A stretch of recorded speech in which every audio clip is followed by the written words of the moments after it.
तीन दोस्त नई खोज में, और एक पुरानी स्टोर रूम की इमारत तो अरसे से बंद पड़ी थी। स्कूल के बूढ़े कहते थे कि वहां कुछ अजीबोगरीब चीजें छिपी है, मगर किसी ने कभी जाकर देखा नहीं था। एक दिन एक जोरदार तूफान आया, और जब हवा थमी तो आमिर ने देखा कि स्टोर रूम के दरवाजे के नीचे से हल्की सी रोशनी झलक रही थी। जिज्ञासा ने उसके दिल में हलचल मचा दी। वह मेहा और रोहन को हाथ लेकर वह वहां पहुंचा। दरवाजा पहले की तरह बंद था, लेकिन जब रोहन ने उसे धकेला तो रतन के जोर से वह चरचराता हुआ खुल गया। अंदर हर तरह पुरानी किताबें, सड़ी हुई लकड़ियां और मिट्टी की तरह जमी हुई थी। मेहर ने एक किताब उठाई, मगर वह इतनी कमजोर हो चुकी थी कि उसके छूने से ही उसके पन्ने उड़ने लगे। अचानक आमिर का पाँव एक पुराने कालीन पर पड़ा, और उसे नीचे किसी ठोस चीज का एहसास हुआ। उसने जल्दी से कालीन हटाया, और उन तीनों के सामने एक खुला दरवाजा जाहिर हो गया। यह क्या है? आमिर ने हैरत से कहा।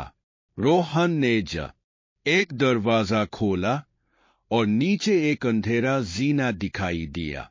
तीनों एक दूसरे की ओर देखकर मुस्कुराए, और बिना कुछ कहे नीचे उतरने लगे। जब वे नीचे पहुंचे तो उनके सामने एक अविश्वसनीय नजारा था। एक विशाल पुस्तकालय, जो आम पुस्तकालयों से बिल्कुल अलग था। यहाँ की दीवारों पर रोशनी देने वाले जादुई चिराग लगे थे, और अलमारियों में रखी किताबें चमक रही थीं। कुछ किताबों के शब्द हवा में तैर रहे थे, जैसे वे खुद कोई कहानी सुना रहे हों। मेहर ने हैरानी से चारों ओर देखा और बोली, यह वास्तव में किसी जादुई जगह जैसा, यह अलग हो रहा है। आमिर ने एक किताब उठाई, जिस पर सुनहरे अक्षरों में लिखा था, कहानियों की दुनिया।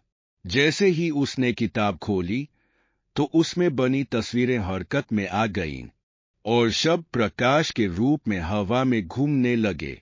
इससे पहले कि बच्चे कुछ समझते, किताब में से एक रोशनी निकली, और एक नन्हा सा गोबलिन बाहर आ गया। वे सब हैरानी से पीछे हट गए। गोबलिन ने हंसते हुए हवा में उछलना शुरू कर दिया, और मजे से किताबों की अलमारी पर चढ़ गया। आमिर, मेहर और रोहन अभी संभल भी न पाए थे कि वह अचानक दौड़कर गायब हो गया। अगले दिन स्कूल में अजीबोगरीब घटनाएं होने लगीं।